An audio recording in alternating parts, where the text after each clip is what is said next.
कंजूस ब्राह्मण और चोर। बहुत समय पहले की बात है। एक गांव में एक अत्यंत कंजूस ब्राह्मण रहता था, जिसका नाम गोपीनाथ शर्मा था। गोपीनाथ इतने कंजूस थे कि अगर कोई उनसे नमक भी मांग ले तो वो पहले पसीना निकालते, फिर नमक। वह एक ही धोती को सालों साल पहनते, जब तक कि वह इतनी पतली न हो जाए कि हवा भी आर पार निकल जाए। उनका कंजूसी का स्तर इतना था कि वह दाल में दाल नहीं डालते थे, सिर्फ पानी में हल्दी डालकर पी लेते और इसे ही स्वादिष्ट खिचड़ी कहते। गांव में उनकी कंजूसी की इतनी कहानियां थीं कि बच्चे तक उनसे डरते थे, क्योंकि अगर गलती से उनकी छाया भी किसी पर पड़ जाती तो लोग कहते, आज का दिन फालतू खर्चे में जाएगा। अब हुआ यूं कि इस कंजूस ब्राह्मण के पास सोने का एक घड़ा था, जो उसकी सबसे बड़ी पूंजी थी। वह उसे अपने आंगन के एक गुप्त गड्ढे में छुपाकर रखता और हर रात चोरी चुपके जाकर उसे निहारता, जैसे कोई प्रेमी अपनी प्रेमिका को देखता है। उसी गांव में एक चतुर चोर भी था, जिसका नाम था भूरा डाकू।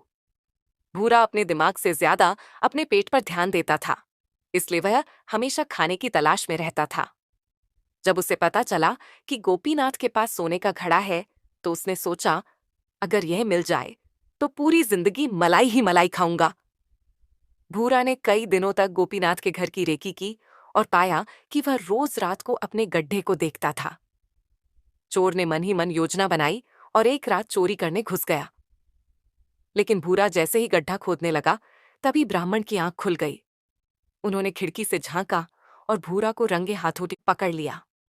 मगर ब्राह्मण गोपीनाथ जानते थे कि अगर उन्होंने शोर मचाया तो गांव वाले आएंगे और वे सोने के घड़े की बात सुन लेंगे।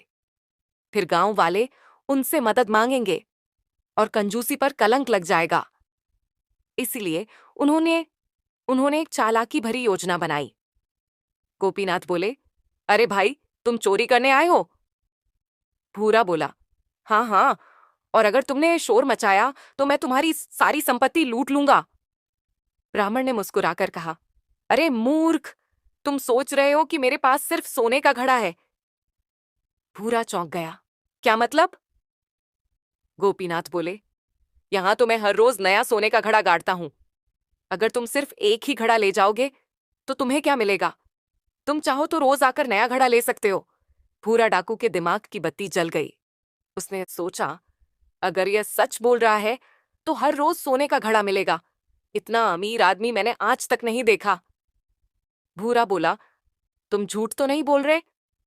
गोपीनाथ ने गंभीर होकर कहा, अगर तुम चाहते हो कि मैं खुद तुम्हें सोने का घड़ा दूं तो एक शर्त है। भूरा डाकू तुरंत तैयार हो गया।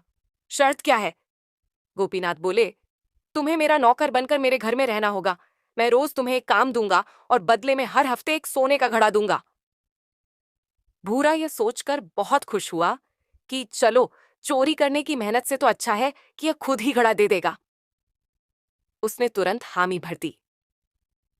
अब गोपीनाथ ने भूरा को अपने घर का सबसे बेकार और अजीब काम देने शुरू कर दिए।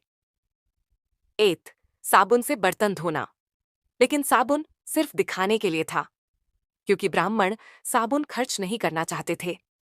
उन्होंने कहा, बर्तन को हवा में घुमाओ, हवा से ही धुल जाएगा। दूसरी मक्खियों से बात करना।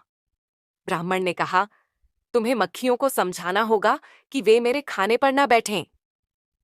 तीन कुएं में चंद्रमा को साफ करना। एक रात ब्राह्मण ने कहा, अरे, हमारा चंद्रमा गंदा हो गया है, उसे पानी से साफ करो। बेचारा भूरा घंटों तक बाल्टी से पानी निकाल निकाल कर चांद को धोने की कोशिश करता रहा। भूरा धीरे धीरे समझ गया कि उसके साथ बहुत बड़ा धोखा हो गया है। एक दिन भूरा डाकू ने कहा, अब बस, मुझे मेरा सोने का घड़ा दो। गोपीनाथ बोले, बिल्कुल, गड्ढा खोदो और घड़ा निकाल लो। भूरा ने जैसे ही गड्ढा खोदा, वहां से एक मिट्टी से भरा घड़ा निकला। भूरा चीख पड़ा, ये क्या मजाक है? गोपीनाथ हंसकर बोले, अरे भाई, मिट्टी भी तो सोना ही होती है, एक दिन यह भी कीमती हो जाएगी, धैर्य रखो। अब भूरा की हालत ऐसी हो गई थी जैसे कोई शादी में बिरयानी की जगह खिचड़ी खा ले। गुस्से में उसने ब्राह्मण का घर छोड़ दिया और कसम खाई कि अब जिंदगी में कभी मुफ्त के सोने के लालच में नहीं पड़ूंगा।